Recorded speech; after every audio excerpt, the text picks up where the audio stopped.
नमस्कार, बहुत स्वागत है आप सभी का। मैं हूं आपके साथ चेतन पाठक। आप देख रहे हैं एनएमएफ न्यूज। मेरे साथ मौजूद हैं मेरे सहयोगी केशव झा।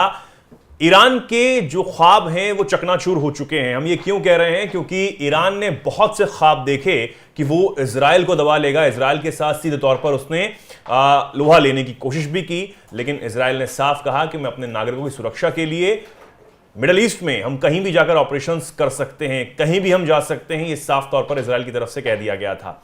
एक तरफ जब अब सीरिया की सरकार का तख्ता पलट हुआ है, असद वहां से देश छोड़कर भाग गए हैं, तो उसके बाद से ईरान ने जो ख्वाब देख रखे थे वो तो अब बिल्कुल ही खत्म होते हुए नजर आ रहे हैं। केशव, क्या कहेंगे आप? क्योंकि जिस तरीके से पहले हिजबुल्लाह को खड़ा करना, उनको सपोर्ट करना, उससे पहले हमास को सपोर्ट करना, वो नाकाम रहा इजराइल के आगे। अब इधर असद के साथ बहुत सारे ख्वाब देख रखे थे, वो भी विद्रोहियों ने खत्म कर दिए। बिल्कुल चेतन, ये दो तरह की लड़ाई है। एक तो ये है कि पर्सिया जो सिविलाइजेशन है उसकी लड़ाई है, और अरब की जो मतलब संस्कृति है उसकी लड़ाई है। दूसरा है शिया सुन्नी संघर्ष। शियाओं का प्रतिनिधित्व ईरान करता है, सुन्नियों का प्रतिनिधित्व सऊदी अरब या दूसरे देश करते हैं। खाड़ी के देश सुन्नी बहुल इलाके हैं, जिसमें सीरिया जो था वो ईरान का एक तरीके से प्रतिनिधित्व और हथियारों का रूट सप्लाई वाला देश था। जो लेबनान हो या दूसरे यमन हो या दूसरे देश हों, उन देशों में सीरिया के जरिए हथियारों की सप्लाई की जाती थी। चूंकि अब सीरिया का तख्ता पलट हो गया है, वहाँ विद्रोहियों ने कब्जा जमा लिया है, ऐसे में यमन में हुती विद्रोहियों के अलावा जो वहाँ और दूसरे मतलब हुती विद्रोहियों के अलावा अब कोई भी एक तरीके से कह सकते हैं मजबूर आधार स्तंभ या जो उसके समर्थक ईरान समर्थक, या कहें कि जो कहा जाता है कि ईरान के प्रॉक्सीज हैं उसमें सिर्फ अभी यमन के हुती विद्रोही बचे हुए हैं। हाँ, बस यमन में और एक कह सकते हैं कि इराक जो पड़ोसी इराक है उसमें मिलिशिया के रूप में बचे हुए हैं। तो ईरान का जो एक तरीके से कह सकते हैं ग्रेटर ईरान कहते थे, जिसमें सियाइयों का बोलबाला हो, और जो अरब सऊदी अरब के खिलाफ जो एक तरीके से कहते हैं ना कि मुस्लिम उम्मा के नेतृत्व कौन करेगा, बिल्कुल ईरान चाहता था। ईरान की पूरी कोशिश थी कि सियाइयों का प्रतिनिधित्व हो और इस्लाम का नेतृत्व करे। उसके जरिए उनकी पूरी कोशिश थी जो मतलब सियाइयों का एक तरीके से कहते हैं ना बैकवर्ड बोलबाला रहे, उनको जो धकेला जाता है ना इस्लाम के मामले में, तो वो कहते हैं कि ज्यादा एग्रेसिव रूप अख्तियार कर कहते हैं कि क्योंकि देखिए सऊदी अरब में भी एक तरीके से जो महिलाओं को अधिकार दिए गए और एक तरीके से मॉडर्नाइज की ओर जा रहे हैं, तो ईरान उसमें ज्यादा सख्ती का रूप लेता है और सख्ती अख्तियार करके एक तरीके से खुद को दिखाना चाहता है कि देखिए वो तो पीछे हट रहे हैं इस्लाम से। कुल मिला के अगर हम इसे आसान शब्दों में समझें तो ये कि इस्लाम को मानने वाला या फिर इस्लाम को दुनिया को सिखाने वाला ईरान अपने आप को समझता है। वो ये जानता है, वो ये समझता है कि सब देश मेरे पीछे चले, मैं सबसे आगे रहूं, लीडर बनना चाहता है। बिल्कुल, वो एक तरीके से कहते हैं कि उसकी छवि जो है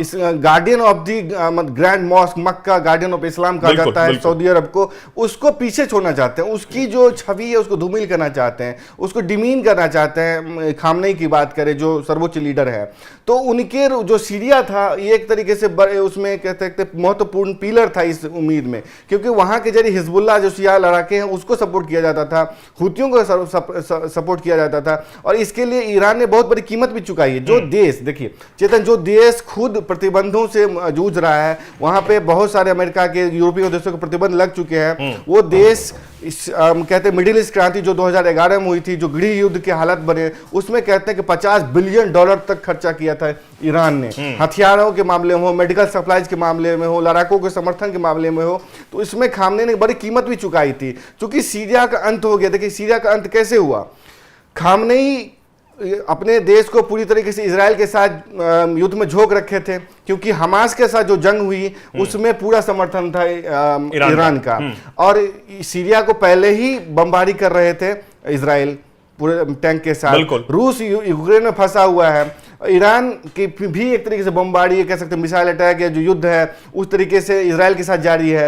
इधर लेबनान में हिजबुल्लाह फंसा हुआ है, तो चौतरफा जो लड़ाई था उसमें ईरान खुद घिर गया। और दूसरी बात ये कि जो सीरिया में हुआ उसमें तो शिया सुन्नी वाले मामले में ही ईरान फंस गया, क्योंकि तुर्की ने खूब साथ दिया इजराइल का और खूब बमबारी जो है वो सीरिया पर की गई और तख्ता पलट जो है यहां पर करवाया गया। 50 सालों का जो शासन असद परिवार कर रहा वो 11 दिन में ही समेट दिया गया। बिल्कुल, एक दिन के अंदर में कह सकते हैं 11 दिन तो टोटल लड़ाई लगी, एक दिन में दमिश्क पे पूरी कब्जा हो गया।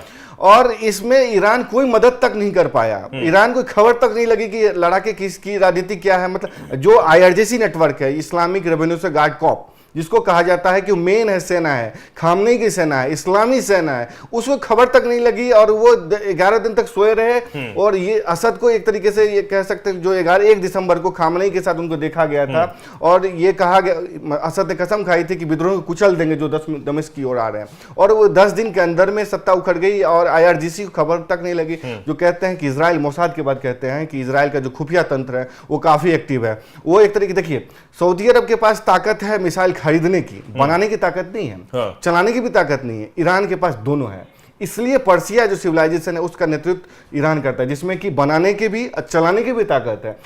उस खुफिया नेटवर्क को, उस आर्मी को, IRGC को, उस ईरानियन जो एक तरीके से नेटवर्क है, सुरक्षा नेटवर्क, उसको खबर नहीं लगी, उसका पूरा नेटवर्क ध्वस्त हो गया।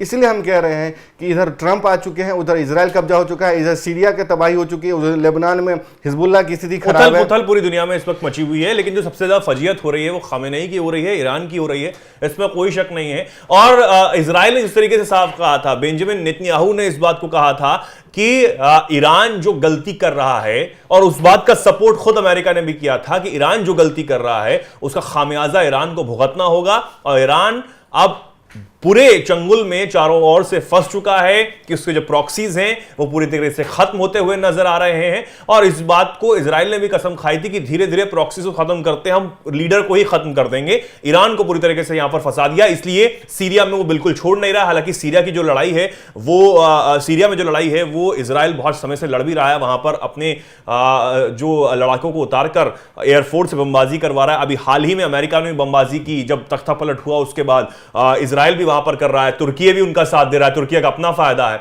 ठीक है, वहां पर सुन्नी सरकार अब आ गई है। लेकिन अब सबसे बड़ी बात है कि ईरान चौतरफा गिर चुका है, धीरे धीरे खत्म हो रहा है, उसके पास कोई विकल्प नहीं बचा है, जो सपने उसके थे, जो ख्वाब उसके थे, वो खत्म होते हुए नजर आ रहे हैं।